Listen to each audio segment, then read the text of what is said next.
Last time on the show, we got a chance to speak to one of the top high school basketball coaches in the tri-state area, St. Raymond's leading man, Jorge Lopez. Here's part two of that interview.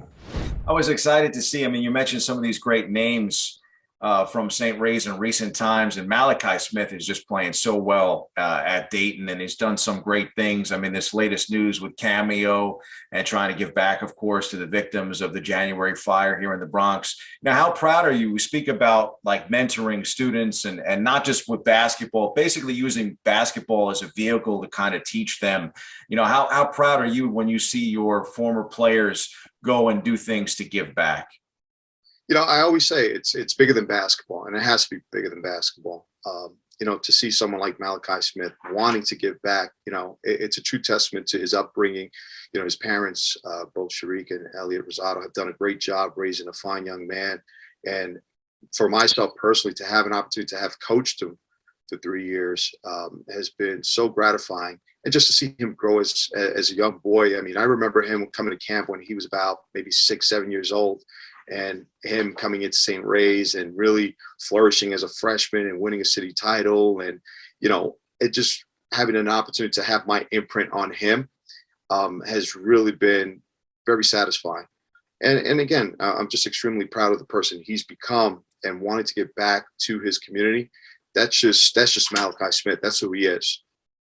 It was cool. We said too on the show, because I thought it was neat, but he's got his own basically combo lunch meal out in Ohio at this chicken restaurant where you can get like this whole special for $11 with the fries and the milkshake. I think that's pretty cool, man. That's got to be exciting for him and the family. I tell you, I haven't had an opportunity to go out to Dayton, but I promise you, when I go out there next year, I'm going to make sure that I get to this place and the Mallee Meal. Order the Mallee Meal. Yep, pretty awesome.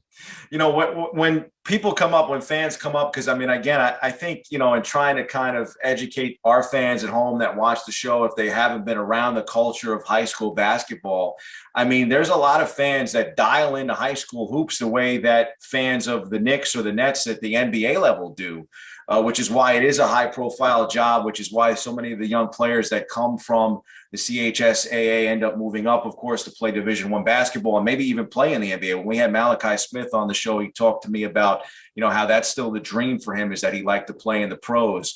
Do any of the fans come up to you and ever ask you about, like, who's the best you've ever coached or who's the best you've ever seen? If you had to kind of gauge that, is there a conversation? Is there a small select group of players that fit into that mold? It's tough. I always say I never want to get myself into trouble, but I've had such a great opportunity to coach so many great players. For me personally, some of the players that stand out, at least under my years as a head coach, Malachi Smith is definitely up there. Isaiah Washington, who's St. Raymond's all-time Jelly fam, the whole Jelly fam phenomenon. I tell you, that's a story for another day. But just being around those guys, and even not just as a head coach for the varsity, but just being a head coach on a freshman level. One of the great experiences that I've ever had was coaching Darryl Truck Bryant. He was such a great player and a role model for all the other players in the program. He always carried himself a certain way, but to see him take the time out to teach some of the other guys some of the things that they weren't doing well, I thought that was pretty impressive. Now, for you, your background, like we mentioned before, which I think is great, because I think, being a basketball coach is one thing, but when you can add in the component of actually being like a teacher, like you have your master's degree, you've obviously gone through all of that process to become a better teacher, and you teach all these different preps at the high school level. How much has that helped you also educate someone on the art of basketball? I've always said that being a coach is exactly like being a teacher. And I really used gym as my platform in a classroom. I spent a lot of time trying to teach the kids and the players how to play the game the right way. It's easy just to say, well, run this play for this kid, set a stagger screen. And if you get an opportunity to slip the screen, do so.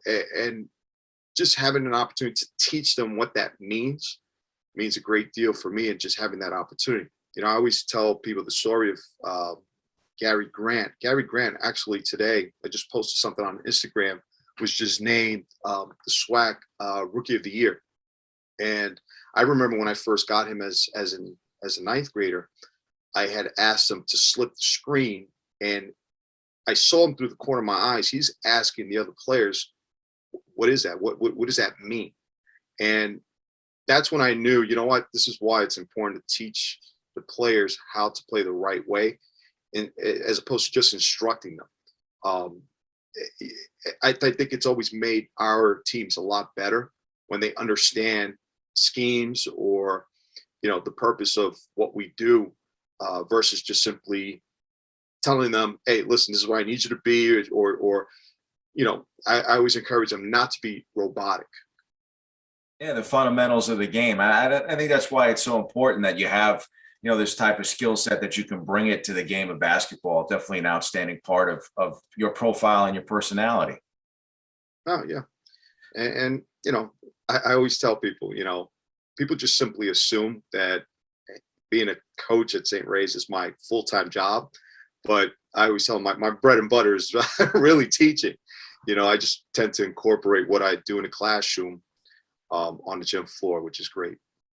Well, Coach, before we let you go, I guess speed round. I mean, what would be if you had to, kind of give, let's say, a set of goals? Because I think a lot of times teachers and coaches kind of think big picture, think about goals. What would be the goal for you as the head coach of St. Raymond boys high school basketball? What would be the goal to outline, let's say, for next year and the coming years? I want to bring a championship back to the Bronx, and we didn't get the job done this year, and I'm hoping that in the next few years I'll be able to bring multiple championships to St. Ray's. And for us, that's always been the goal every year. And it's like the Yankees. If you don't get that done, it's like a failed season. Although I don't feel that way this year, but for us, being part of such a storied program with so many championships, for me personally, the goal is to try to bring multiple championships before it's all said and done for myself.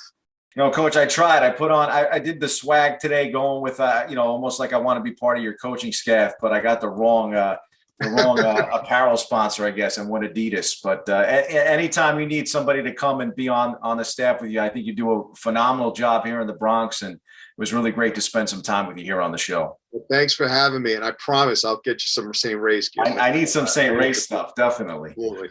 Appreciate you taking the time, Coach, and looking forward to next year. I think you got a big year in store with these couple of guys, Brandon Storrs Jr. and Ty Turnage and company. We're looking forward to it. Well, thank you. I appreciate it.